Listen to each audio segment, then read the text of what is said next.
Assalamualaikum warahmatullahi wabarakatuh. Saya Elsa Rianti dari kelas 2 BPG PAUD. Ingin mempresentasikan anak usia dini dengan hambatan pendengaran. Pengertian tunarungu. Tunarungu adalah suatu istilah umum yang menunjukkan kesulitan mendengar dari yang ringan sampai dengan berat, digolongkan ke dalam tuli dan kurang dengar. Orang tuli adalah yang kehilangan kemampuan mendengar, sehingga menghambat proses informasi bahasa melalui pendengaran, baik memakai ataupun tidak memakai alat bantu, di mana batas pendengaran yang dimilikinya cukup memungkinkan keberhasilan proses informasi bahasa melalui pendengaran. Klasifikasi ketunarunguan. Yang pertama yaitu berdasarkan tingkat kehilangan pendengaran. Ketunarunguan menurut Boothroyd dapat diklasifikasikan berdasarkan derajat kehilangan pendengaran yang dialami, yaitu dibagi menjadi 5 bagian. Yang pertama yaitu ketunarunguan ringan atau mild hearing losses, yaitu kehilangan 15 sampai dengan 30 dB. Yang kedua yaitu ketunarunguan sedang atau moderate hearing losses, yaitu kehilangan 31 sampai dengan 55 dB. Yang ketiga yaitu ketunarunguan berat atau severe hearing losses, yaitu kehilangan 56 sampai dengan 70 dB. Selanjutnya yaitu ketunarunguan sangat berat atau profound hearing losses, yaitu kehilangan 71 sampai dengan 90 dB. Yang terakhir, ketunarunguan total atau total hearing losses, yaitu kehilangan lebih dari 91 dB. Selanjutnya yaitu berdasarkan saat terjadinya kehilangan pendengaran. Yang pertama, ketunarunguan bawaan. Artinya, ketika lahir, anak sudah mengalami atau menyandang tunarungu dan indera pendengarannya sudah tidak berfungsi lagi. Yang kedua, ketunarunguan setelah lahir. Artinya, terjadinya tunarungu setelah anak lahir diakibatkan oleh kecelakaan atau suatu penyakit. Selanjutnya yaitu berdasarkan tempat kerusakan. Yang pertama, tuli konduktif. Tuli konduktif yaitu kerusakan pada bagian telinga luar dan tengah, sehingga menghambat bunyi-bunyian yang akan masuk ke dalam telinga. Yang kedua, tuli sensoris. Kerusakan pada telinga bagian dalam, sehingga tidak dapat mendengar bunyi atau suara. Selanjutnya yaitu berdasarkan taraf penguasaan bahasa. Tuli prabahasa.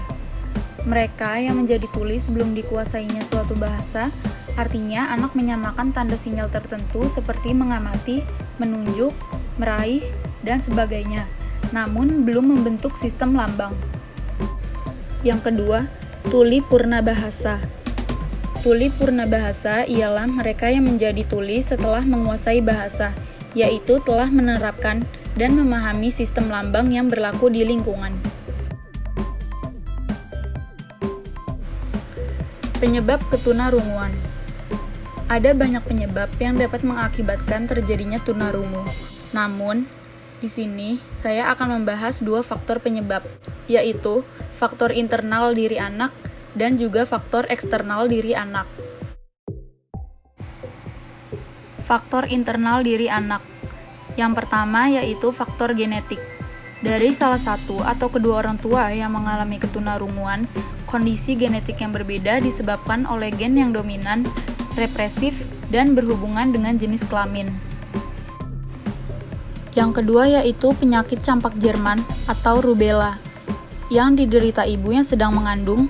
Pada masa kandungan 3 bulan pertama, penyakit ini akan berpengaruh buruk pada janin. Yang ketiga yaitu keracunan darah atau toksaminia, yang diderita ibu yang sedang mengandung. Hal ini bisa mengakibatkan kerusakan pada plasenta yang mempengaruhi pertumbuhan janin. Jika saraf atau alat pendengaran yang terserang, bayi akan lahir dalam keadaan tunarungu. Faktor eksternal diri anak. Yang pertama, anak mengalami infeksi pada saat dilahirkan. Penyakit-penyakit yang ditularkan ibu kepada anak yang dilahirkannya dapat menyebabkan kerusakan pada alat-alat atau syaraf pendengaran. Yang kedua, meningitis atau radang selaput otak, yang disebabkan oleh bakteri yang menyerang labirin atau telinga dalam melalui sistem sel-sel udara pada telinga tengah. Yang ketiga yaitu radang telinga bagian tengah atau ototitis media pada anak. Radang ini mengeluarkan nanah yang mengumpul dan mengganggu hantaran bunyi. Ketunarunguan yang disebabkan otitis media biasanya terjadi karena penyakit pernafasan yang berat atau pilek dan penyakit anak-anak seperti campak, sehingga dapat menyebabkan kehilangan pendengaran. Berikut ialah pemaparan beberapa aspek perkembangan pada anak usia dini dengan hambatan pendengaran. Perkembangan kognitif anak tunarungu. Perkembangan kognitif pada anak tunarungu ditandai dengan keterlambatan perkembangan yang disebabkan terganggunya kemampuan berbahasa mereka. Perkembangan motorik anak tunarungu. Secara perkembangan motorik dan fisik anak tunarungu tidak berbeda dengan anak mendengar pada umumnya. Yang membedakannya ialah pada pendengaran yang mengalami kerusakan sehingga mengalami ketidakmampuan dalam mendengar bunyi atau suara manusia. Selanjutnya yaitu perkembangan emosi anak tunarungu. Anak tunarungu pada dasarnya juga memiliki keinginan untuk mengetahui dunia sekelilingnya. Dengan proses pendengaran yang terhambat, segala sesuatu yang terjadi di sekelilingnya terkesan tiba-tiba. Hal ini mempengaruhi perkembangan emosinya.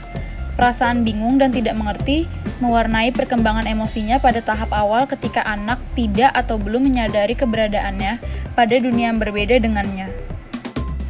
Selanjutnya yaitu perkembangan sosial anak tunarungu. Menurut Uden dan Meadow, dalam Gunawan dan Yuwati, mengemukakan beberapa ciri dan sifat yang sering ditemukan pada anak tunarungu dalam kehidupan sosial sehari-hari, yaitu yang pertama, sifat egosentris yang lebih besar daripada anak mendengar, yang kedua memiliki sifat impulsif, selanjutnya sifat kaku, yang keempat sifat lekas marah atau tersinggung, dan yang terakhir perasaan ragu-ragu dan khawatir. Selanjutnya yaitu perkembangan kepribadian anak tunarungu. Perkembangan kepribadian anak tunarungu yang mengalami ketunarunguan sejak lahir berbeda dengan yang setelah lahir atau dewasa. Kepercayaan diri anak tunarungu yang sejak lahir lebih tinggi dibandingkan dengan yang setelah lahir.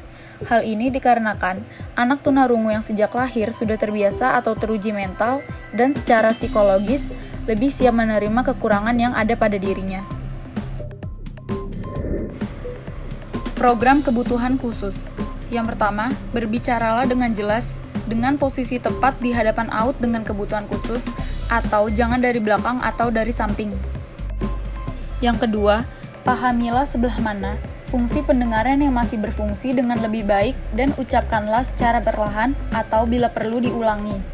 Selanjutnya, posisikan gerak bibir terlihat oleh mata anak.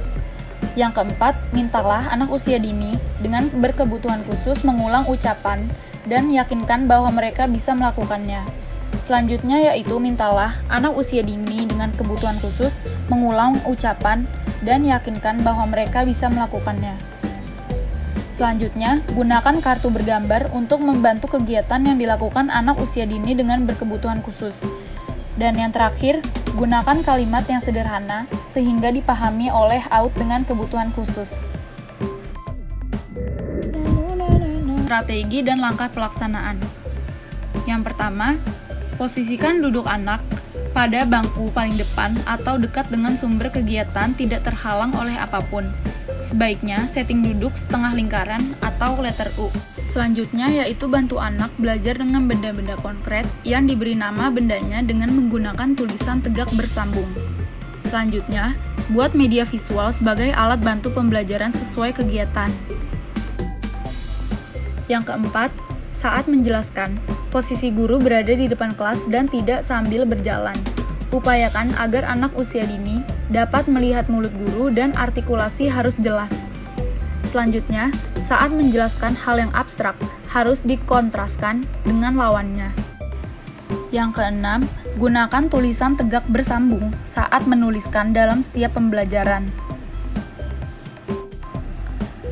Selanjutnya, gunakan penerangan yang baik di dalam kelas. Misalkan posisi anak lebih dekat dengan sumber cahaya agar mulut guru dalam percakapan mudah terlihat.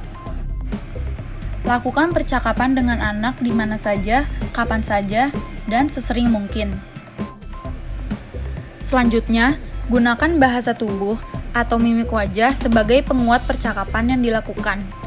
Dan yang terakhir, gunakan bahasa yang sederhana, mudah dipahami, ekspresif, dan seritmis mungkin. Sekian presentasi dari saya, kurang lebihnya mohon maaf. Wassalamualaikum warahmatullahi wabarakatuh.